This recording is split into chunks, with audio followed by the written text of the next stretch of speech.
People have been saying for years that the Boeing 757 doesn't have much time left in passenger service, but that statement has never felt more real than it does right now.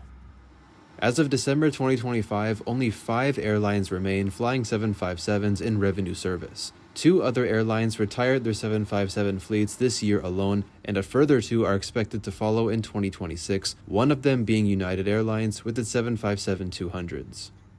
Since a young age, the 757 has always been one of my favorite aircraft, so naturally nowadays, with the aircraft's days numbered, I will jump at any chance I get to fly one. With that said, I hope you'll enjoy today's journey as we fly from Chicago to Newark on the Flying Pencil.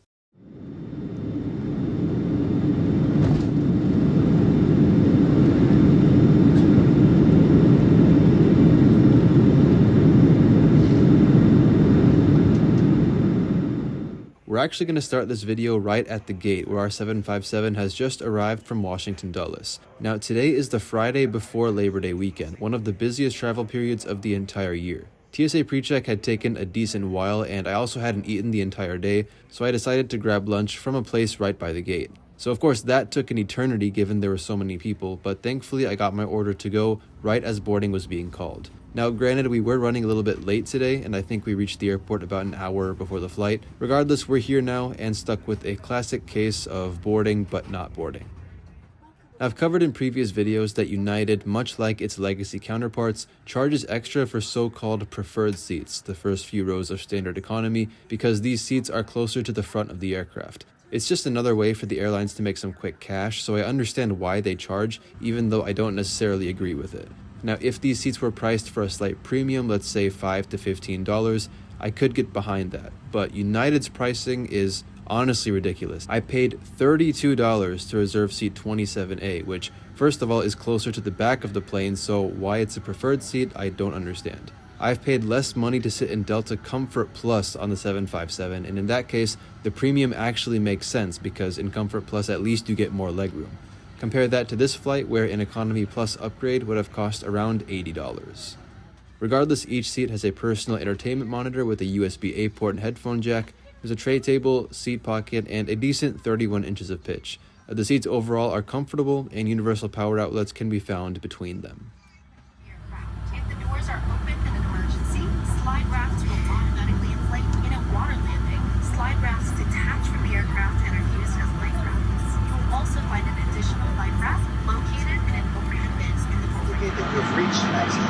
For everyone's safety, leave all carry-on bags behind. Please refer to the safety card near your seat for the operation of the exit doors on this aircraft. If necessary, oxygen masks will drop from a compartment above your seat. Equipped with the water-activated light in a pouch under, between, or next to your seat. When directed, pull the tab to remove the pouch.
So first of all, can we just acknowledge how this says New York when we're actually flying to Newark?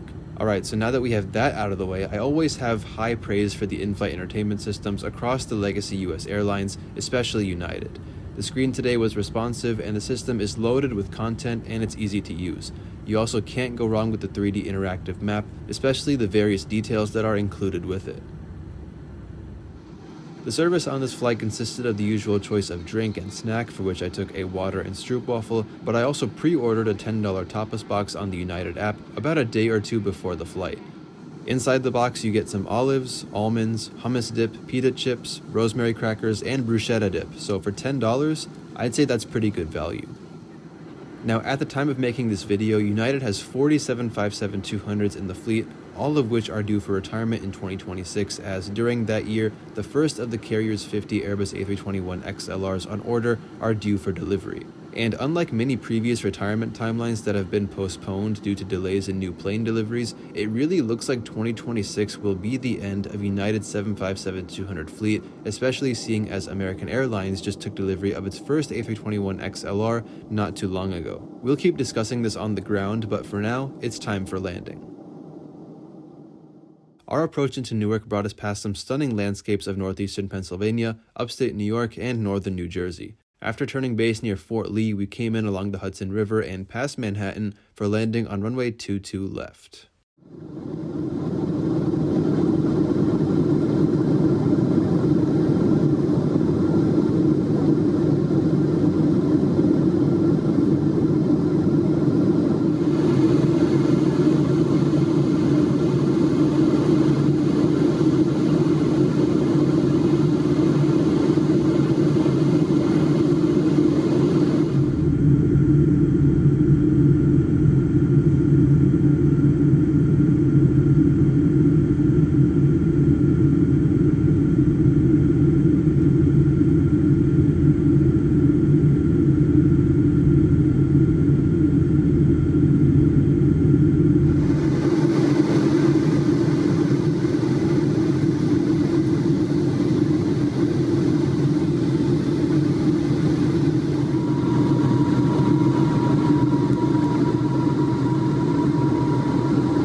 And we'd like to be the first to welcome you to Newark, where the local time is 6:40 p.m.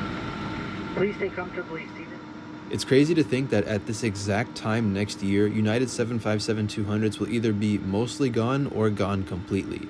United does have 21 of the larger 757-300s as well, and no plans to retire them have been disclosed as of now.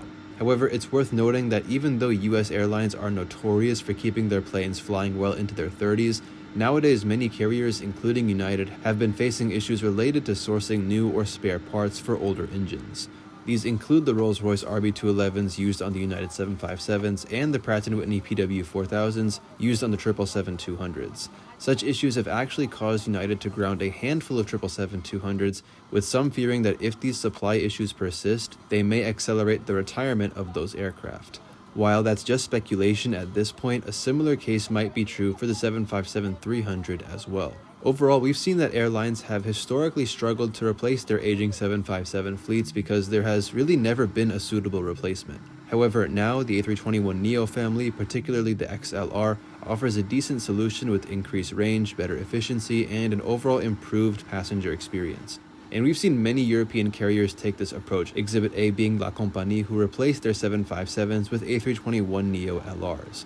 Also earlier this year, Condor and Jet2 both retired their 757s, replacing them with A321neos. And now only 5 airlines remain flying passenger 757s as of December 2025, those being Delta, United, Iceland Air, Azur Air in Russia, and Sunday Airlines in Kazakhstan. Iceland Air will undoubtedly be the next airline to leave the list, as its 6 remaining 757s will all be gone in 2026, having been replaced by A321LRs and XLRs, which will also replace its 767s. So as the sun sets on United 757-200s, it is worth noting that as of now, a final flight date has not been announced. Knowing how busy the summer season is, I would guess that these planes won't be gone until the 3rd or 4th quarters of 2026 at the earliest, and honestly, it's not outlandish to think that they might last until the 1st quarter of 2027 as well. Newark remains the best place to find the 757-200s in action, with Washington Dulles and Chicago O'Hare also seeing regular services. Bottom line, fly these aircraft while you can because they don't have much time left.